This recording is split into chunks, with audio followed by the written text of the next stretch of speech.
Hey folks, I'm Eddie. I have Fitbit Inspire 3 in front of me, and in this video I'm going to show you how to set up one or many alarms.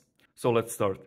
First you want to swipe left to come to the app, then tap on the app, choose first the hours by tapping on it, then the minutes, tap on it again, AM, PM, I'm going to choose PM here, and our first alarm is set. We can see it here. If you scroll a little bit down, you have an option to disable it.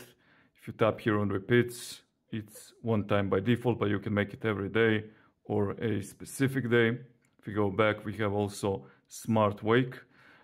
This option here is going to set another alarm 30 minutes before this one, and is going to get activated during your light sleep. So this is, if you want this during the night, you can use this option too.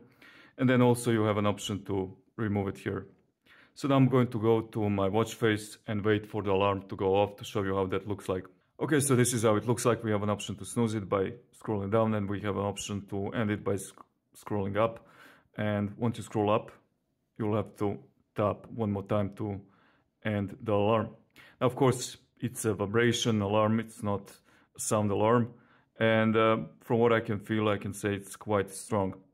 Now, let's see how we can add another alarm beside this one. Let's go back to the app. And now scroll a little bit down. You can see this is the last one we got. But now we also have an option here to add a new alarm. And again, the procedure is the same. Choose the AM and PM. And now we have two alarms. And here, again, the options are the same. So now we have two different alarms, one at 7:08 and one at 7:11. Thank you guys for watching. I hope that this video was useful to you. If it was, please consider subscribing. Again, thank you. Have a nice day. See you in the next one.